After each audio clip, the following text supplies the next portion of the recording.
আজকে আমাদের সকালের বাজারে নিয়ে চলে এসেছে শিঙ্গি মাছ। আর তোমরা তো জানোই এই মাছ কত উপকারী। আর আমাদের বাড়িতে এই মাছ যেভাবে রান্না করে খাওয়া হয় সেই রেসিপিটি তোমাদের সাথে শেয়ার করব। তাই ভিডিওটা স্কিপ না করে সম্পূর্ণ ভিডিও দেখতে থাকো।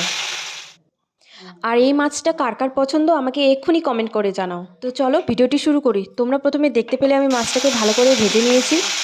তারপর ফোড়নে দেব তেজপাতা আর রসুন কুচি। এরপর ভালো করে নাড়াচাড়া করব। এখন এতে এক এক করে সব বাটা মশলা দিতে শুরু করব। এখানে দিয়ে দিচ্ছি হচ্ছে জিরে বাটা, ধনে বাটা, তারপরে লঙ্কা বাটা, আর হচ্ছে আদা বাটা আর রসুন বাটা। তারপরে ভালো করে নাড়াচাড়া করে এটা ভালো করে ভেজে নেব। আর এতে দিয়ে দেবো হচ্ছে স্বাদ মতো লবণ আর হচ্ছে হলুদ। তারপরে শেষের দিকে দিয়ে দেবো হচ্ছে গরম মশলা। এরপর এটাকে বেশ ভালো করে ভেজে নেব। ভেজে নেওয়ার পর এবারে এতে পরিমাণ মতো জল দিয়ে দেবো।